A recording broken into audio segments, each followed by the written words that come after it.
ఈ రోజు ఉదయం మహారాష్ట్ర డిప్యూటీ సీఎం అజిత్ పవార్ గారు ఎన్సీపీ లీడర్ కూడా ఫ్లైట్ క్రాష్ లో బారామత్ దగ్గర మహారాష్ట్రలో చనిపోయిన విషయం మనందరికీ తెలిసిందే. అతి ఘోరమైన విమాన ప్రమాదం. అది ఆయన ప్రైవేట్ విమానం అన్నమాట. అది క్రాష్ అవుతుంటో ఆయన చనిపోయారనమాట. మనం చూస్తే భారతదేశంలో ఈ మధ్య విమాన ప్రమాదాలు, ముఖ్యంగా చాలా విమాన ప్రమాదాల్లో ప్రముఖులు కూడా చనిపోతున్నారు. లాస్ట్ టైం మనం చూస్తే కనుక అహ్మదాబాద్ లో ఘోర విమాన ప్రమాదం జూన్ 12వ తారీఖున బోయింగ్ 787 డ్రీమ్ లైనర్ క్రాష్ లో 242 మంది ప్రయాణిస్తుంటే 241 మంది చనిపోయారనమాట. దానిలో గుజరాత్ మాజీ సీఎం కూడా ఉన్నారనమాట. ఆ ప్రయాణంలో సామాన్యులు అందరూ కూడా ప్రాణాలు కోల్పోయారు. ఎంతో మంది ఆ బాధ నుంచి ఇంకా బయటికి రావట్లేదు.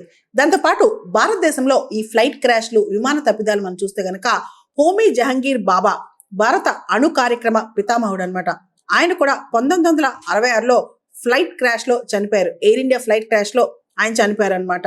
అప్పట్లో పైలట్ కమ్యూనికేషన్ సిస్టమ్ సరిగ్గా లేకపోవడంతో ఆయన చనిపోయారని వార్తలు వచ్చాయి. ఆ తర్వాత ఇందిరాగాంధీ గారి ముద్దుల కొడుకు సంజయ్ గాంధీ గారు కూడా మనం చూస్తే కనుక 1980 జూన్లో ఫ్లైట్ క్రాష్లోనే చనిపోయారు. అప్పట్లో ఆయనకి అప్పుడే పైలట్ లైసెన్స్ వచ్చిందంటే, ఆ తర్వాత ఆయన కొన్ని టెక్నికల్ రీజన్స్ వల్ల ఆయన ఫ్లైట్ క్రాష్ అయింది అంటారనమాట. సంజయ్ గాంధీ గారు ఏరోబాటిక్స్ చేసిన క్రమంలో ఆ ఫ్లైట్ క్రాష్ అయిందంట. ఆ తర్వాత మనం చూస్తే కనుక మాధవరావు సింధియా, ఇప్పుడున్న జ్యోతిరాదిత్య సింధియా వాళ్ళ ఫాదర్ మాధవరావు సింధియా గారు కూడా గతంలో ఆయన కూడా సివిల్ ఏవియేషన్ మినిస్టర్ అనమాట. ఆయన కూడా 2001లో ఫ్లైట్ క్రాష్ లో మరణించారనమాట. తర్వాత మాజీ లోక్సభ స్పీకర్, మన తెలుగు వ్యక్తి జిఎంసి బాలయోగ్ గారు, ఆయన 2002లో మార్చి 2002లో హెలికాప్టర్ ప్రమాదంలో చనిపోయారు. ఆయన ఒక ప్రైవేట్ హెలికాప్టర్ లో పశ్చిమ గోదావరి జిల్లా భీమవరం దగ్గర నుంచి బయలుదేరారనమాట. కృష్ణా జిల్లా కైకలూరు సమీపంలో చనిపోయారనమాట ఈ క్రాష్ తో.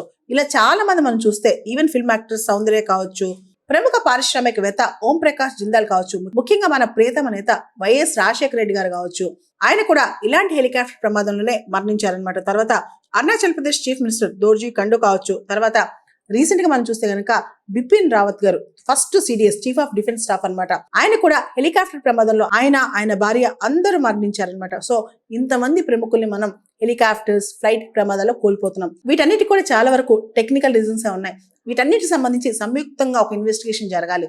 ఇక మీదట మన వాళ్ళ ప్రాణాలు కోల్పోకుండా, ప్రాణాలు పోగొట్టుకోకుండా మనందరం కూడా దీనిపైన చర్యలు తీసుకోవాలని చెప్పి ప్రభుత్వాన్ని వేడుకోవాలి.